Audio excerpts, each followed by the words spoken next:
Мәрҗани мәчетебез һәйкәл буларак җитә дип уйлыйм.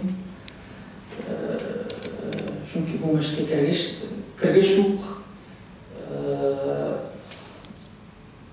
безгә бу мәчет Екатерина икенченең рөхсәте буенча мәчет салынды. Хәбәр буларак ул безгә җитә дип уйлыйм. Аннан соң татар бистәбездә андый һәйкәлнең кирәге юк. Башка урында булса, минем каршылыгым Казанда 70-тән артык мәхәлләбез эшләп килә. Минемчә, әлегә җитәрлек.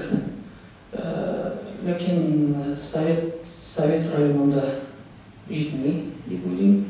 Шунда салырга кирәк. Мечети всегда строились по желанию махалли.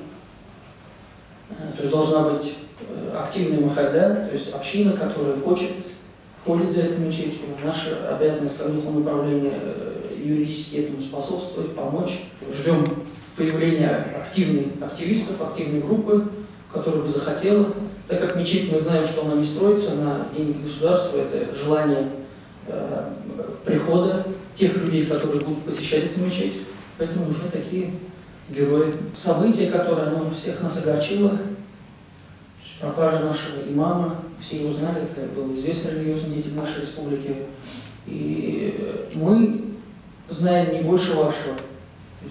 Многие вещи мы тоже узнаем через СМИ. Я встречался, конечно, с прокурором республики, но сказать что-то конкретного никто не может. Как мы знаем, следствие продолжается, но нам остается только молиться, переживать, молиться о том, чтобы такого больше не повторилось. Кырым татары жамагының чыгышын карадыгызмы? Аның өчен жан аттыгызмы?